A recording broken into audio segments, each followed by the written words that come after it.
Ny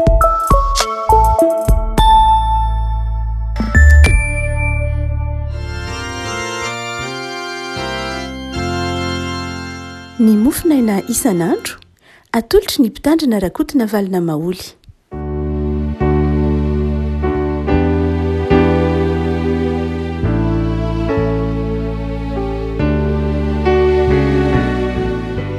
Fahamarabasika rehefa kotratra ratsinainy fa 2 ny volana septambra ity. Ny mofinaina izay voalahatra ho antsika dia ny bokin'ny Josoa. Josoa toko 5, Josoa toko 5 faharoka hatramin'ny 12.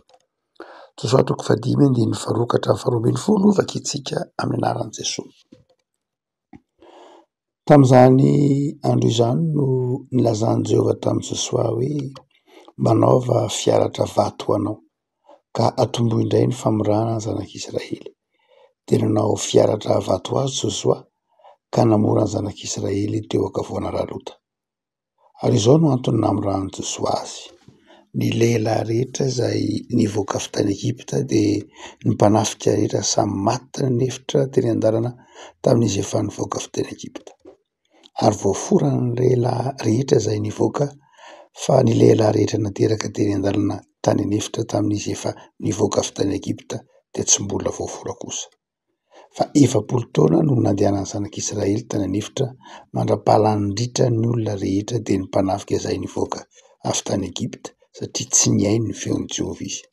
Dia ireo no nianianan'i Jehovah fa tsy havela ny ahita ny tany izay nianianan'i Jehovah tamin'ny razana omeny antsika dia tany tondra noho ny sotately. Ary ny zanany no natsangany andimby azy ka ireo no noforany Josoa. Fa tsy mbola voafora ireo satria tsy noforana teny an-dalana. Ary efa noforana ny lehilahy rehetra dia nitoetra tao amin'ny fitoerany tany Atoba izy mandra-pahasitrany. Dia Jehovah tamin'i Josoa: androany no nanakodiavako ny fandatsany Egipta ho afaka aminareo, ary ny anaran'izany tany izany dia natao ny Gilgala mandraka androany. Ary ny zanak'Israely nitoby tany Gilgala ka nitandrina ny Pasika tamin'ny harivan'ny andro 14 tamin'ny volana teo amin'ny tany aian'i Jeriko. Ary noho ny ampitson'ny Pasika dia nihinana ny vokatry ny tany izy tamin'izany andro izany indrindra, dia mofo tsy misy masirasira sy lango. Ary nitsahatra ny mana tamin'iny andro ampitson'iny dia tamin'ny hinana ny vokatry ny tany ka tsy nisy mana ho an'ny zanak'Israely intsony, fa nihinana ny vokatry ny tany Kanana izy tamin'izany taona izany. Ray maso aloha ary masinana amin'ny fahamarinana. Ny teninao no fahamarinana. Amen. Ny 12 ary nitsahatra ny mana tamin'ny ampitson'iny dia tamin'ny hinana ny vokatry ny tany ka tsy nisy mana ho an'ny zanak'Israely intsony, fa nihinana ny vokatry ny tany Kanana izy tamin'izany taona izany. Ary nitsahatra ny mana tamin'ny andro ampitson'iny dia tamin'ny hinana ny vokatry ny tany ka tsy nisy mana ho an'ny zanak'Israely intsony, fa nihinana ny vokatry ny tany Kanana izy tamin'izany taona izany. Rehefa tantaran'ny fiandohan'ny fiainan'ny zanak'Israely tao Kanana no asehon'ity bokin'ny Josoa toko 5 ity. Eny hatrany amin'ny toko 1 bokin'ny Josoa natongavana tao amin'ilay tany Kanana moa no iresahana izany hoe fiainan'ny zanak'Israely nanomboka tao amin'ilay tany Kanana, ilay tany izay nampanantenainy. Amin'ity 12 ity dia asehon'ny bokin'ny Josoa fa nitsahatra ilay mana. Nitsahatra ilay mana. Rehefa tonga tao amin'ny tany Kanana izy dia nitsahatra ny mana rehefa vokatra ny tany. Rehefa vokatra ny tany. Ny fitsaharan'ny mana dia izao rehefa koa malala tsy midika ho fitsaharan'ny fitahian'Andriamanitra. Ny fitsaharan'ny mana tsy midika hoe tapitra ny fahasoavan'Andriamanitra, fa ny fitsaharan'ny mana dia midika manomboka amina vanim-potoana vaovao ny zanak'Israely. Manomboka amina vanim-potoana vaovao ny zanak'Israely. Ny fitsaharan'ny mana zany dia izao: tsy milaza fiafaran'ny fitahian'Andriamanitra akory, fa milaza fiantombohan'ny fitahian'Andriamanitra amin'ny endrika manokana sy vaovao indray. Ny mana dia famantarana ny fiainana mbola tany an'efitra. Mbola tany an'efitra ny zanak'Israely dia mana no nomen'Andriamanitra azy ny velomany. Fa tonga ao amin'ny tany Kanana kosa izy dia nitsahatra ny mana. Mametraka fanontaniana sika rehefa komanala mpamaky dia ny tsolomasiny teo fa maninona moa najan'Andriamanitra tokoa ara ny mana. Fa naninona natsahatr'Andriamanitra ilay mana. Mahavelona, nahasoa, efapolo taona be zao no niankina ny zanak'Israely tamin'ny mana. Nameloman'Andriamanitra azy tamin'ny mana. Fa nahoana natsahatr'Andriamanitra ilay mana. De raha mamaky ijanona amin'io andininy io ihany isika rehefa komalala dia mahita ravin-javatra roa na telo. Voalohany de zao, hoy ny tompony amin'ny dininy 7. De hoy Jehova tamin'i Josoa, androany no nanakodiavako ny fandatsan'ny Egipta ho afaka aminareo. De ny tohiny de natsahatr'Andriamanitra ny mana. Ary ny zanak'Israely kosa dia nihinana ny vokatry ny tany Kanana. Mazava ho azy, inona no hevitry ny tenin'Andriamanitra? Zava-dehibe ny asa. Tany anefitra tsy afaka hanamboly ny zanak'Israely. Tany anefitra tsy afaka niompy ny zanak'Israely. Tany anefitra tsy nanao tao zavatra ny zanak'Israely. Fa namakivaky ny hevitra. Mariky ny fivahiniana tany anefitra de zao ny kapa aza tsy tapaka. Fa rehefa tonga amin'ny tany Kanana kosa de zao nanomboka namboly, nanomboka niasa, nanomboka niompy, ary dia hitantsika ny toy ny tantara vokatra ary ilay tany Kanana nitsahatra ny mana. Ino ny hevitry ilay fitsaran'ny mana tsika teo? Fanomezan'Andriamanitra toerana ny asa. Fanomezan'Andriamanitra toerana ny asa sy ny fiezahana. Najanon'Andriamanitra ny mana. Ny tany zanak'Israely izy saingy nitahy kosa ny zanak'Israely tamin'ny alalan'ny asa vokatry ny tany. Zany hoe ny asa ny zanak'Israely. Nataon'Andriamanitra izay ahavokatra ny tany, na nome orana izy, na nome fahazavantsaina izy, na nome herin-tsaina izy de zao afaka namokatra ny zanak'Israely. Tsy niankina intsony tamin'ny mana izy. Fa ny fiezahany namelona azy. Afako amin'ny tetejotra masina ity zany de tian'Andriamanitra ho takatritsika de zao zava-dehibe ny asa. Tsy mitaiza olona tolora-potsiny Andriamanitra. Inona moa ny hevitry ny fiainana zanak'Israely? Aloraka mitaty manda mitaty mana isan'andro isan'andro izy, inona moa heviny? Hevitry ny fiainany? Tsisy heviny. Fa nitezain'Andriamanitra kosa izy hiasa. Ny bokin'ny Genesisy de manazava fa Andriamanitra niasa voalohany eo amin'ny tantaran'izao tontolo zao. Tsy ny olona ny asa voalohany, fa Andriamanitra. Ary zay toe-tsaina Andriamanitra niasa nahary izao tontolo zao zay, ny tian'Andriamanitra ho ao ajaitsika raha miasa isika.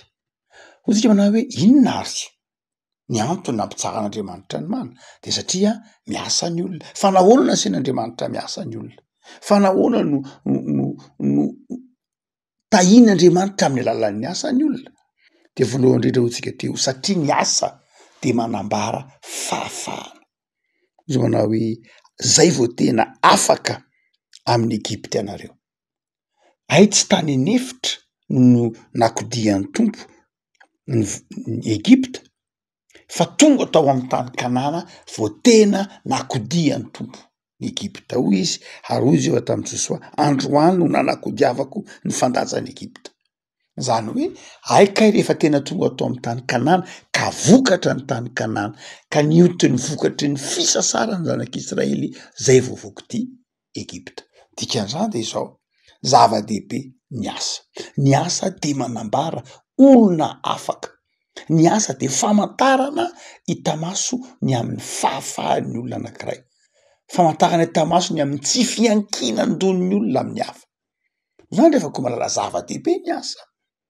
Hay ny asa tsy arak'izay mety hamaritany olona azy manao hoe ka ny asa inge vokatry ny fahotan'ny olona, tsy vokatry ny fahotan'ny olona ny asa. Mamaky tsara ny Genesisy tompo faharoa tsika de 1:21 fa mbola tsy nanota akory ny olona de efa hoy ny tompo tamin'ny olombelona mana hoe nametraka ny olona tao amin'ny sahety n'Andriamanitra mba hiasa sy hitandrina azy. Ny dikan'izany de zao ny asa de famantarana hitamaso ny fahafahan'ny olona, famantarana hitamaso ny maha olona ny olona zay nomen'Andriamanitra fahafaha. Ny olona afaka no miasa, ny olona omen'Andriamanitra saina, ny olon'Andriamanitra mena fahazavan-tsaina ny asa. Ny asa zany de famantarana ny maha olon-dehibe, fahamantarana ny maha olona matotra, fahamantarana ny maha tompona andraikitra ny asa. Zay vao tena afaka mifandatsa ny Egypta. Ny olona tsy miasa de zao matindatsa ny olona, hoy ny bokin'ny Josoa io, matindatsa ny olona. Ny firenena ka miasa, ny firenena tsy tia miasa, ny vahoaka tsy tia miasa de zao fandatsan'ny hafa, fandatsan'ny olona. Fa manafaka ny olona amin'ny fandatsan'ny hafa, manafaka ny olona amin'ny fiankinan-doha amin'ny hafa ny asa. Ary ny asa amin'ny ity andininy ity de zao tsy hoe mifanohitra amin'ny sitrapon'Andriamanitra, tsy hoe ny asa mifanohitra amin'ny fitahian'Andriamanitra, fa toy ny fitahian'Andriamanitra ny asa, ka mahavokatra ny asa. Ny fitahian'Andriamanitra antsika zany de zao ao anatin'ny asantsika. Fa ny faharoa zay aseho ny tendreny tsotra masina ity, izy mampianatra atsika ny mahazava-dehibe ny asa. Fa ny faharoa zay aseho ny tendreny tsotra masina ity de zao ny asa dia tsy hoe manambara olona afaka ihany, fa ny asa de manambara fitahiana mihitsy. Amin'ny andininy fahafolo, nitandrina ny Pasika ny zanak'Israely, ary rehefa tapitra ny Pasika voalohany dia vokatra ny tany Kanana, vokatry ny asa. Zany hoe amin'ilay fotoana ny asa zany de zao amin'ilay fotoana nankarazana ny Pasika iny de nitsahatra ny mana. Nankarazaina tao amin'ny tany Kanana ny Pasika de nitsahatra ny mana, ary nitazana kosa ny vokatra. Misy zavatra telo mifamatotra mihitsy zany eo: ny Pasika nankalazaina, nitsahatra ny mana, niakatra ny vokatra. Miteny ho azy zany rehefa ko malala amintsika kristianina, miteny ho azy iza moa lay Pasika nge Jesoa e, sarin'i Jesoa io. Vao nanomboka ny Pasika, nitsahatra ny mana, dia niakatra ny vokatra tao Kanana. Inona dikan'izany? Ao am' Jesosy Kristy Tompo, raha oharitsika amin'ny Pasika, Jesosy Kristy Tompo izay mana vaovao, Jesosy Kristy Tompo lay mofonaina vaovao, Jesosy Kristy Tompo miaraka amitsika ny mampahavokatra ny asantsika. Noho zany de zao misy hevim-panahy zany io asa io. Io asa io zany amintsika kristiana de zao asa mifamatotra amin'ny Jesosy Kristy Tompo, mifamatotra amin'ny fijoroana vavolombelona zany ny asa. Ny asa zany de zao tsy hoe zioga, ny asa zany tsy hoe fa ny asa zany dia fanehoana ny voninahitr'Andriamanitra eo amin'ny fiainantsika. Tsy hoe manambara olona afaka ihany, tsy hoe manambara olona tompon'andraikitra ihany, tsy hoe manambara olona iankinan'Andriamanitra ihany, fa olona manaiky fa ho vavolombelon'i Kristy. Olona izay manaiky fa ho ampiasain'i Kristy, fa io asany io de zao asany mizany voninahitra n'Andriamanitra. Impiry moa sika raha ko malalany tsy mamerimberina manao hoe am' Martin Luther ny asa, zay nadikany hoe beruf de vocation, teny allemand hoe beruf vocation, zany hoe antso. Ny asa dia antso, ny asa dia mifamatotra amin'ny finoana sy ny fivavahana. Ary zay mahatonga ny olona manaja asa. Ny asa zany am'izay fotoana zay de zao tsy hoe ny asa zany tsy hoe zavatra ataotao fotsiny, fa ny asa dia antson'Andriamanitra. Am'ireo ataotsika hoe économiste am'izao vanim-potoana ankehitriny zao de zao ny asa de ataony hoe valeur marchande. Zany hoe ny asa de zao zavatra atakalo, zavatra azahoana vola. Ny asa de zavatra azahoana vola, tsy ny asa ny tanjona fa ny ahazo vola.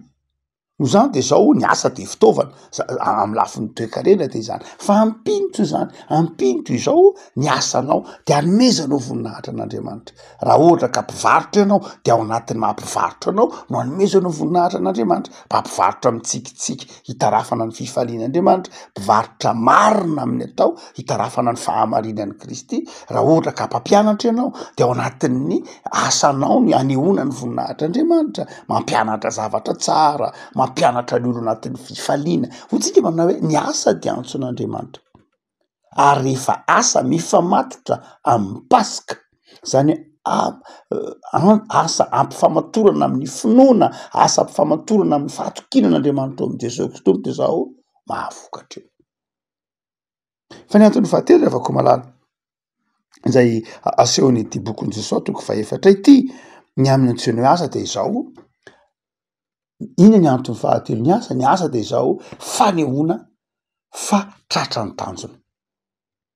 Ny olona miasa de zao olona mitady fahasambara, miasa de zao hitarafana ny fahasambarana, fahatratrarana ny tanjona ny asa. Ohatsika manao hoe misy lehilahy anankiray antsoina hoe Blaise Pascal sady filôzôfy ny fizisian'ny frantsay, de nanazava manao hoe ny olona rehetra ozy de zao na iza de zao samy te ho sambatra, tsy misy te ho sambatra ary mitady zany fahasambarana izany ary anankiray am'izay lalana hitan'ny olombelona hitondrana mankany amin'ny fahasambarana de ny asa. Zay notion ity boky ity ravako malala, zava-dehibe ary ny asa. Ny asa de zao mahatonga atsika mifaly amin'ny fiezahantsika, mahatonga atsika faly amin'ny vokatra eo ampelantanantsika satria manaja asa isika de zava-dehibe amitsika ny vokatry ny fisasarantsika ao anatin'ny finoana de mitondra fifaliana ao atsika ny isan'androtsika satria miasa isika. Jesosy Kristy tompotrevako malala de niteny manao hoe za miasa ny raiko miasa. No zany dia toe-panahy tokony ananatsika ny fanajana asa. Ny kristianina tsy tokony atoro amin'ny fitiavana asa. Ny kristianina tsy tokony atoro amin'ny fanajana asa. Ny kristianina tsy tokony atoro amin'izany antsoina hoe fikelezana eny amin'ny asa satria fantatsika fa ny asantsika de antso avy amin'Andriamanitra. Fitiavan'Andriamanitra atsika nanomezana antsika asa. Tsy hoe satria mpanota ny olona de miasa fa satria tian'Andriamanitra anahaka azy isika amin'ny asa. Ny devoly lazaina hoe marina fa manjenjeny eny amin'ny rivotra izy fa kamo tsy manao afa-tsy manjenjeny eny amin'ny rivotra, tsy manao afa-tsy manjenjeny eny amin'ny rivotra izy, tsy mahary ny devoly, tsy mpahary, tsy mahary zavatra izy, tsy mamboatra zavatra izy, tsy manao asa fahariana izy, tsy manao an'izany ny devoly.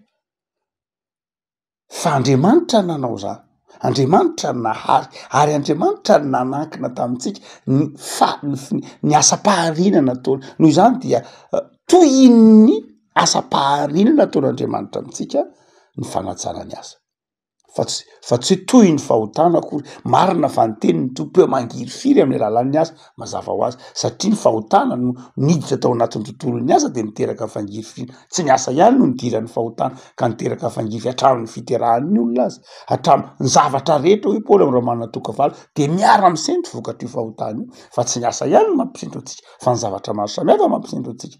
Noho zany ny fieritreretana ny asa ho tokotanin'ny fahotana de diso mihitsy. Fa ny asa de fitahina, ny asa de famantarana enta-maso ny fitiavan'Andriamanitra anao, ny asa de zao fahatokisan'Andriamanitra anao. Ny ilaina tandremana misoratra masina mazava ho azy de ny asa tsy mifanaraka amin'ny sitrapon'Andriamanitra, ny asa manimba ny tempolon'Andriamanitra de ny vatana, ny asa manimba ny finoana, ny asa manimba ny fivavahana, misy avokoa zany ny asa manakana anao tsy afaka manompo an'Andriamanitra, ny asa manimba ny fifandraisanao amin'ny olombelona, misy ny fitandremana momba ny asa, misy ny etikan'ny asa zay ny azonao lazaina ao anatin'ny soratra masina. Fa izao amin'ity Josoa toko fahadimy ity andininy faharokatra amby roa ambin'ny folo izao mampahery anao Jesoa, mampahery anao Andriamanitra eto fa natapitra aza ny mana hoe tsisy tsony mana milatsaka avy tany an-drandra tahaka ny tany anefitra de zao mitahy anao Andriamanitra ao am' Jesoa ka mampavokatra ny asanao izy. Ny asa de zao toy ny fitahian'Andriamanitra. De azakivy ara ho an'ny miasa, azakivy atsika miasa fa ataovy amin'ny fifaliana ny asa fa izao ho vokatra ny tany kanana, ahavokatra io asanao io, fa ampidiro ao anatin'io asanao io Jesoa, ampidiro ao amin'io asan'io ny fifaliana, ampidiro ao anatin'ny ao amin'ny toe-tsainao miasa fa ny asa de zao fahasoavana. Mivavaka asika tompo misaotra anao zahay noho ny amin'ny ity herinandro vaovao nomenao anay ity, ampianaranao ny teninao fa zava-dehibe aminay ny asa, zava-dehibe aminao ka tokony ataonay zava-dehibe rahateo satria miasa ianao de tao aminao zay asa. Aseho an'ny soratra masina fa amin'ny alalan'ny asa de tahinao zahay, mahavokatra ny asanay satria eo ianao. Ny asanay isan'andro no toy ny mana tany Egypta tany anefitra fahizay. Ny asanay no mana vaovao amin'ny fiainana isan'andro. Ny asanay no toy ny mana fitahina ho an'ny fiainana isan'andro ka mampahavokatr'izany ianao. Tsy tao aminao zahay hiandry mana fa ny asanay no mana. Ny asanay izay nomenao anay no hitahinao anay de omeo anay tompo ny fahatokina fa sambatra izahay tonga amin'ny tany Kanana. De ny fiainana isan'andro ambany fahasoavanao de ataovy mahay mifaly amin'ny asanay zahay. Azavelanao ho malaina, azavelanao hiferinaina, azavelanao hifanjana fa atao faly amin'ny asanay isan'andro satria mariky ny fitahinao zany. Mivavaka kosa anefa zay Jesosy ho anareo zay mety manana olana any am-piasana, amin'ny fifandraisana amin'ny mpampiasa, amin'ny fifandraisana amin'ny mpiara-miasa, de mivavaka zay Jesosy mba ho tahinao izy reny, mba hovanao ny olam-pifandraisana maro samihafa. Mivavaka zay Jesosy anareo zay tena mandalo fahasakarana koa amin'ny asa, am'izay heverinao tsy fampina na ara-pitaovana na ara-bola ao anatin'ny fiasana, de manampia azy reny ianao Jesosy mba ho tany kanana ho azy ireo ny asa, ahitany fahafikarana sy fifaliana. Mivavaka zay Jesosy anareo zay tsy manana asa no hipikarohana asa, de omeo fahazavantsaina, omeo fahendrena fa loharanon'ny asa sy ny fitahina ianao. De omeo fifaliana zay mamakivaky zao tontolo andronay izy, tontolo herinandro zao, ho ambany fahasoavanao. Misaotra Jesosy. Amen.